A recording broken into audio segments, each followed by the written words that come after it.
आप देख रहे हैं WLBS न्यूज। चैनल को सब्सक्राइब करना और बेल आइकन को प्रेस करना ना भूलें। और फाइनेंशियली स्ट्रांग आप तब बन पाते हो जब आप एक साइंटिफिक व्यू से सोचने लगते हो। क्या हमारी माएँ और बहनें साइंटिफिक व्यू में जी रही है?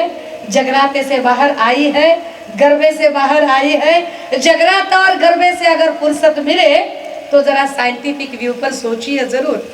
उस साइंटिफिक व्यू पर सोचिए जो साइंटिफिक व्यू आपको बुद्ध ने दिया था प्रतीत समितपतिवाद के नाम से। जो प्रतीत समितपतिवाद सम्राट अशोक के जब ध्यान में आया तो उन्होंने झट से उसे अपना भी लिया।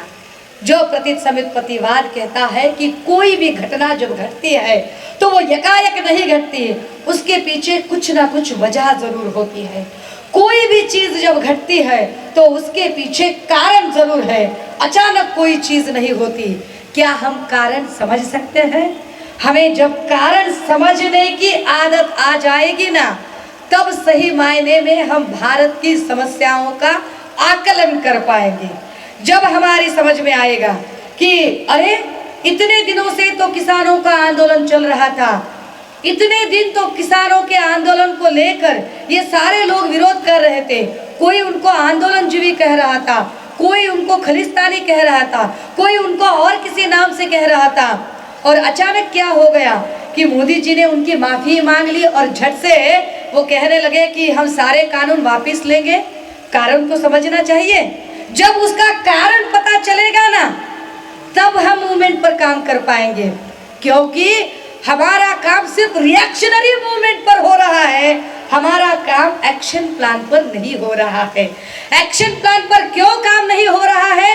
क्योंकि हम कारण नहीं समझ पा रहे हैं। जब हम समझेंगे कि अरे इतने सारे राज्यों में जब बीजेपी मुंह के बल गिर रही है, तब बीजेपी की समझ में आता है कि नहीं, किसानों को नजरअंदाज करके नहीं चलेगा, इतने जागती भरे कानून बनाकर नहीं चलेगा।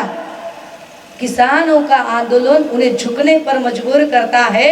यह हमारे लिए सीख है कि अगर डटकर मुकाबला करते हैं तो जीत मिलना तय ही तय है। लेकिन क्या हम डटकर मुकाबला करते हैं? हमें डटकर मुकाबला करने की जरूरत है। मैंने कहा कि every action has a equal reaction. हम सिर्फ और सिर्फ रिएक्शन पर काम करते हैं, एक्शन प्लान पर हमारा काम कभी भी नहीं हुआ है। हमें अगर आज के संविधान दिवस को सही मायने में सफल बनाना है तो एक्शन प्लान पर काम करने का सोचना पड़ेगा, रिएक्शन पर नहीं। आप बोलोगे ताई ये एक्शन रिएक्शन क्या है, तो हम आपको बतला दें कि किसी को जुकाम हो जाता है, किसी को जरा सी खांसी आ जाती है, वो एक आध टैबलेट लेता है। कभी कभी किसी को किसी टैबलेट की एलर्जी होती है तो रिएक्शन सा आ जाता है, फुंसी होती है, रैशेस आते हैं। लेकिन ये फुंसी और रैशेस कुछ पल के लिए होते हैं, ये परमानेंट नहीं होते। ये एक दो दिन की रिएक्शन होती है। हम रिएक्शन को ध्यान में नहीं रखते हैं। एक्शन ये होती है कि उस टैबलेट को खाने से जुकाम जाने वाला है, सर्दी जाने वाली है। एक्शन परमानेंट होता है, रिएक्शन टेम्पररी होता है। हमारा क्या हो रहा है पता है? हम रिएक्शन पर ज्यादा काम करें, फुंसी और रैशेस पर ज्यादा काम करें। हमारी दिक्कत क्या है पता है? उधर कोई संविधान की प्रत जला देता है, हम इधर जुलूस निकाल लेते, हमारी रिएक्शन आ गई। उधर कोई जागती कर देता है, उनकी एक्शन हो गई, हम इधर रिएक्शन, ऐसा नहीं होगा, मुर्दाबाद मुर्दाबाद, रिएक्शन आ गई हमारी। उधर उन्होंने कुछ बात कह दी, उधर उन्होंने एक ट्वीट कर दिया कि जानबूझकर 14 अप्रैल के दिन बधाई देने के बजाय श्रद्धांजलि समर्पित कर दी। उनकी एक्शन जानबूझकर, हम बस दिन भर रिएक्शन में ही लग गए, मुर्दाबाद मुर्दाबाद ट्रेन चलाते रहे। वो जानबूझकर हमें रिएक्शनरी टास्क देते हैं ताकि हम हमारा बेसिक एक्शन प्लान भूल जाए। भाई और बहनों, अगर मूवमेंट को सही मायने में आगे बढ़ाना है तो हमें हमारा जो एक्शन प्लान है उस पर ध्यान देना पड़ेगा। और एक्शन प्लान कौन सा? तो वो बाबा साहब ने बताया हुआ है, वो 4 पिलर का एक्शन प्लान बाबा साहब ने कहा था, जिसमें फर्स्ट पिलर था कि हमें कास्टलेस इकोनॉमी बनानी है। कास्टलेस इकोनॉमी, चमार का बेटा चमार नहीं होगा। हमें जिसकी जैसी बुद्धि होगी, जिसका जैसा इंटेलिजेंस पावर होगा, वो उसके हिसाब से अपनी रोजी रोटी चुनेगा। कास्टलेस इकोनॉमी पहला पिलर, हमें इस पर काम करना पड़ेगा। हमें दूसरे पिलर पर काम करना है। हमें स्टेट सोशलिज्म के बारे में सोचना है। हमें सबको मिलकर काम करना है।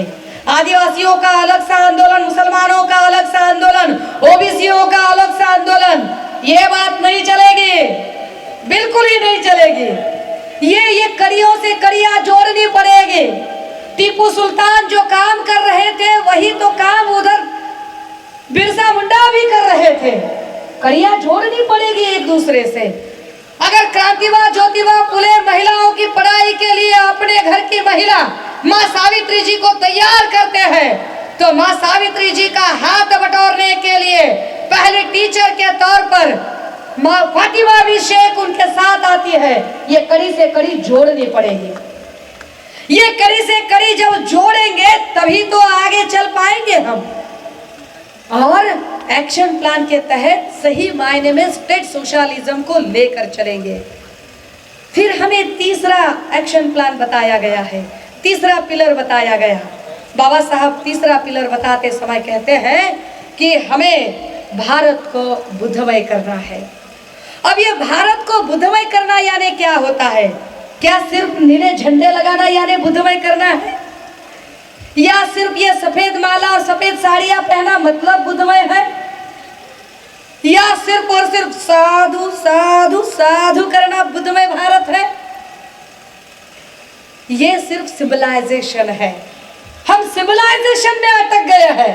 ऐसा नहीं कि सिविलाइजेशन जरूरी नहीं है, सिविलाइजेशन जरूरी है, लेकिन कितना हो उसकी भी सीमा है। सिविलाइजेशन हमारी पहचान बनाता है, लेकिन सही मायने में हमें उसकी फिलोसॉफी पर भी अमल करना है। और फिलोसॉफी ये है कि हमें प्रतिसमितपतिवाद क्या है, कार्य कारण भाव क्या है, अष्टांग मार्ग क्या है, दशपारमिता क्या है, ये भी समझ में आनी चाहिए। और सही मायने में जो बुद्ध कहते हैं कि किसी चमत्कार से नहीं, बाहर से कोई दीप जलाकर नहीं बात बनेगी।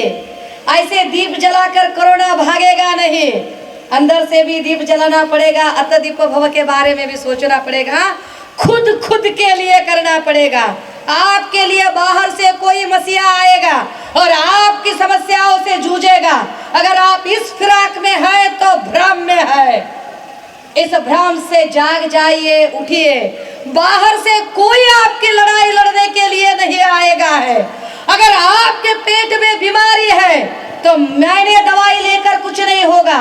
अगर आपके पेट की बीमारी है तो ऑपरेशन भी आप ही को कराना पड़ेगा, दवाई भी आपको खानी पड़ेगी, परहेज भी आपको रखना पड़ेगा और हेल्थ का ख्याल भी आप ही को करना पड़ेगा। बाहर से कोई नहीं आएगा, आपको आपकी लड़ाई खुद लड़नी होगी।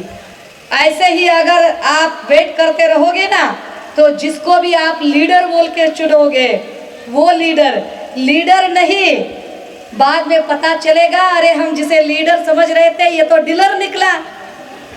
हम सोच रहे थे कि ये लीड कर रहा है, लेकिन ये लीड नहीं, ये तो डील कर रहा है। तो ये डील करने वाले नहीं, लीड करने वाले अगर बनना है तो खुद को लीड करना पड़ेगा। ये सही में बुद्धमय भारत है कि खुद को लीड करना पड़ेगा, खुद को आगे बढ़ाना पड़ेगा। और फिर चौथा पिलर आता है, जो चौथा पिलर कहता है कि हमें शासन करती जमात बनानी है, हमें सत्ता में आना है। तब जाकर हम इन सारी चीजों को सही मायने में सही तरीके से अमल कर सकते हैं। भाई और बहनों, मुझे पता है कि मेरे पहले के वक्तागणों ने बहुत सारी बातें रख दी। मुझे पता है कि काफ़ी देर हो चुकी है। मुझे पता है कि कितना बोला जाए, कितना सुना जाए, उसकी भी एक हद होती है। मैं भी अपनी हदें जानती हूँ, लेकिन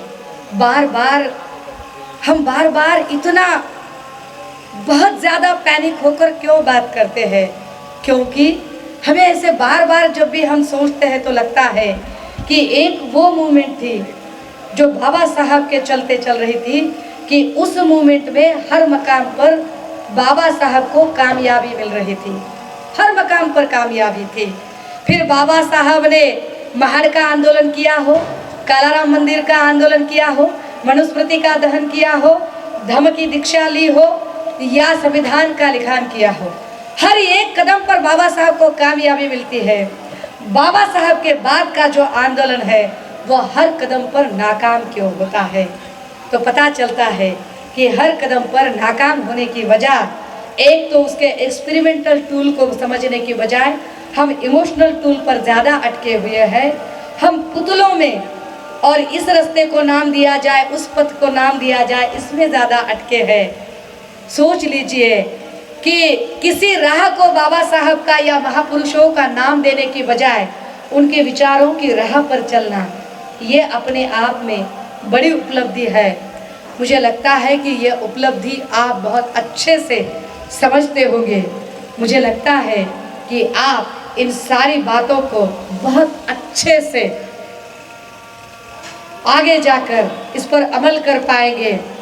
फिलहाल मैं जितनी भी अपनी बात आज यहाँ पर रख पाई हूँ, शायद मुझे भी ऐसे लगा कि ये सारी बातें थोड़ा सा फ्रेश टाइम पर और पहले ज़रा रखनी चाहिए, लेकिन फिर भी अभी ये जितना भी हम बोल रहे हैं, चर्चा कर रहे हैं, इन सारी चर्चाओं में एक बात तो तय है कि सबको मिलकर अगर डट कर सही मायने में मुकाबला करना है तो वह मुकाबला आइडियोलॉजी के साथ हो।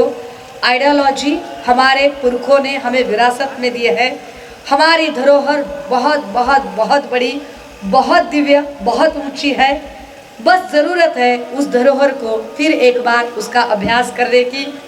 मैं जितनी भी बात बोल रही हूँ, हो सकता है कि मेरी बातों से किसी को बुरा लगे, हो सकता है कि मेरी बातों से किसी को दुख पहुँचे, किसी को चोट पहुँचे। आपको चोट पहुँचाना या आपको बुरा लगना, यह मेरी बात रखने का कतई उद्देश्य नहीं है। लेकिन फिर भी अगर मेरी बातों से किसी को भी किसी भी तरह की ज़रा से भी चोट पहुँची है तो उन सारे महानुभाव, वो सारे ज्ञानी, वो सारे वक्तागण, वो सारे श्रोतागण, वो सारे भाई बहन, आप सभी, आप में से किसी की भी मैं बिल्कुल ही माफ़ी नहीं मांगूंगी, क्योंकि मैं अपनी बात पर कायम हूँ। बोलकर अपनी बात से मुकर जाना ये वो लोग कर सकते हैं जो शायद पुख्ता तौर पर आइडियोलॉजिकल उतने पक्के ना हो। मैं बाबा साहब की बेटी हूँ, आइडियोलॉजिकल बहुत पक्की हूँ। बोलकर अपनी बातों से मुकर जाना यह मेरी फितरत नहीं है। हाँ, लेकिन ऐसा ज़रूर लगता है कि ये सारे लोग जागने चाहिए, क्योंकि भीमा कोरेगांव के बाद जो हमने देखा है, जो महसूस किया है, किस तरह से एक एक कौम को, एक एक रिलीजन को टारगेट किया जाता है। भीमा कोरेगांव में आज तक कुछ भी फैसला नहीं हुआ। मैं वही हूँ जो भीमा कोरेगांव के केस में FIR करता हूँ। मैं वही हूँ जो उसके बाद मिलिंद एकबोटे के हाथों जिस पर जानलेवा हमला हुआ। मैं वही हूँ जिसे जिंदा जलाने की भी कोशिश कई बार हुई। मैं वही हूँ कि जो हर बार पुलिस और इन सारों के केसेस और ये सारी चीज़ें आदत सी बन चुकी है, लेकिन फिर भी लगता है कि कुछ तो बदलाव आना चाहिए। ये चीज़ें बदलनी चाहिए। ये बार बार ऐसे लगता है कि जैसे किसी शायर ने कहा था कि हो कहीं पीड़ पर्वत सी पिघलनी चाहिए, इस हिमालय से फिर से गई गंगा निकलनी चाहिए। हर गांव, हर शहर, हर नगर, हर डगर से लाश भी हाथ लहराती निकलनी चाहिए। अब तो दीवार भी पर्दों की तरह हिलने लगी है। शर्त है कि बुनियाद हिलनी चाहिए। मेरे दिल में ना सही, तेरे दिल में सही, लेकिन कहीं ना कहीं भाई आग तो जलनी चाहिए, भाई आग तो जलनी चाहिए। यह सूरत बदलने के लिए